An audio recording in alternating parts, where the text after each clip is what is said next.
Vous savez, j'adore vous parler des personnages obscurs de Transformers, et je pense que c'est quelque chose qui vous plaît aussi, car certains des focus qui traitent de ce type de perso ont rencontré un franc succès. J'avais donc envie aujourd'hui, un peu à la manière des vidéos sur les personnages méconnus des films, de vous proposer un focus où je vous parle de plusieurs groupes de Transformers méconnus. J'en ai sélectionné 3, tous dans le même camp. On est donc parti pour parler de 3 groupes de Decepticons méconnus dans le multivers Transformers. Le premier groupe dont nous allons parler est donc le groupe des Rainmakers. J'en avais déjà un peu parlé dans mon focus sur Acid Storm il y a 2 ans, je vais y revenir ici.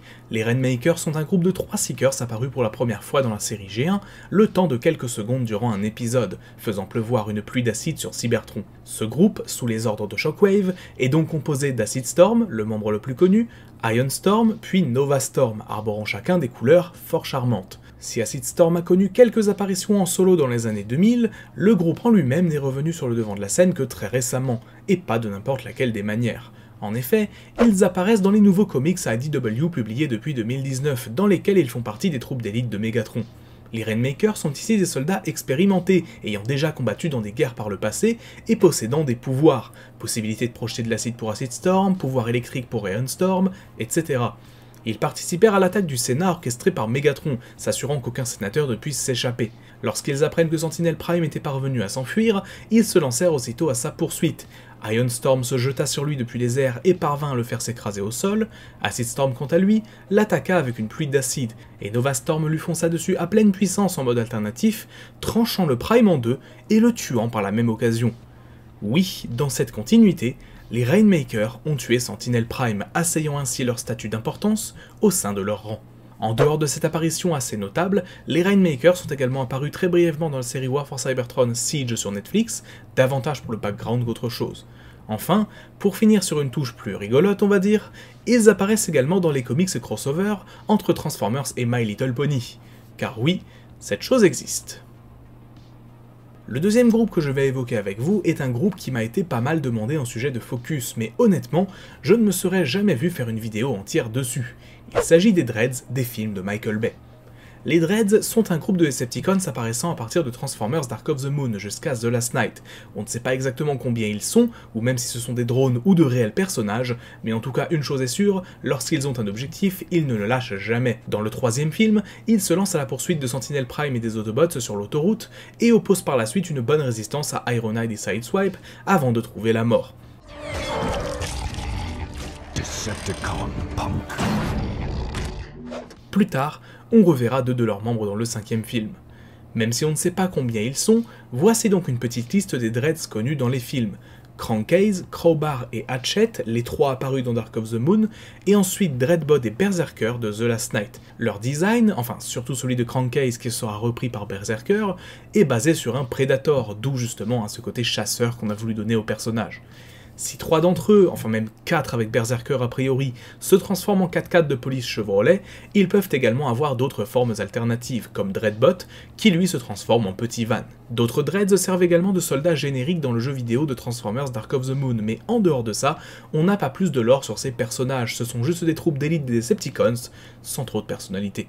Et enfin, je garde mes petits préférés pour la fin, les Firecons, 3 Decepticons apparus à l'époque de la G1, capables, comme leur nom l'indique, de tirer des boules de feu, et rivaux d'un groupe d'Autobots, les Sparkabots.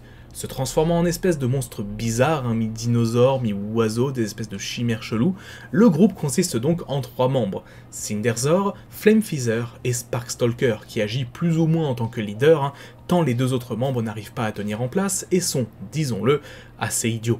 Leurs jouets ayant été commercialisés trop tard pour leur permettre d'apparaître dans la série G1, c'est dans les comics que les Firecon firent leur première apparition, lorsqu'ils sont envoyés sur Terre depuis Cybertron, pour proposer à Galvatron une alliance avec les autres Decepticons présents sur la planète, offre que ce dernier refusa. Sur Cybertron, ils sont gardiens de prison mais n'hésitent pas à massacrer de l'Autobot dès que l'occasion se présente. Il parvint notamment pendant une bataille à prendre le dessus sur Grimlock. Lors de l'invasion de la planète Clo, ils participèrent à l'assaut et Sparkstalker perdit la vie, malencontreusement apparemment incinéré par Cinderzor, une mort assez débile on en conviendra.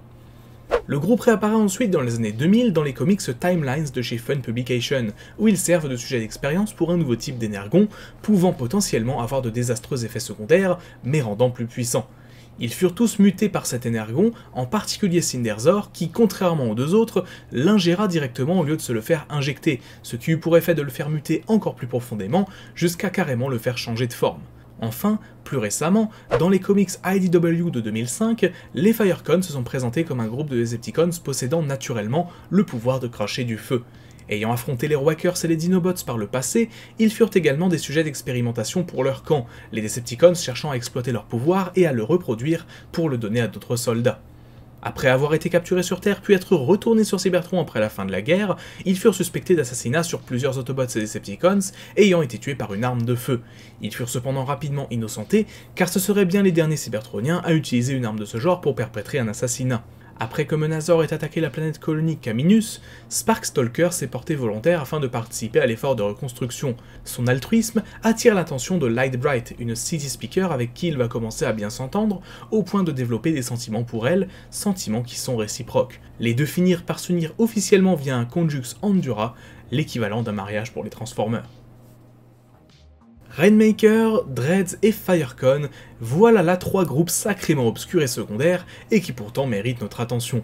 Comme je vous l'ai dit, j'aime beaucoup ce type de groupe ou de personnages, ils font partie de la licence au même titre que les autres, et participent à y ajouter un peu de background, un peu de couleur, et c'est pourquoi ils méritent tout autant notre attention. Merci à vous d'avoir regardé cette vidéo, n'hésitez pas à l'aimer si elle vous a plu, et laissez un petit commentaire pour me donner votre avis. Si vous n'êtes pas encore abonné, n'hésitez pas à le faire pour pouvoir suivre toutes les nouvelles sorties, c'est gratuit et ça aide beaucoup. Enfin, si vous souhaitez aider à l'amélioration de la chaîne en me soutenant financièrement, vous trouverez dans la description les liens vers mon compte Tipeee et ma boutique Teespring, où vous pouvez me demander un focus sur le personnage de votre choix, voir les vidéos en avance et acheter des t-shirts en rapport avec la chaîne. Sur ce, on se dit à très bientôt pour une nouvelle vidéo, c'était Magnus, ciao.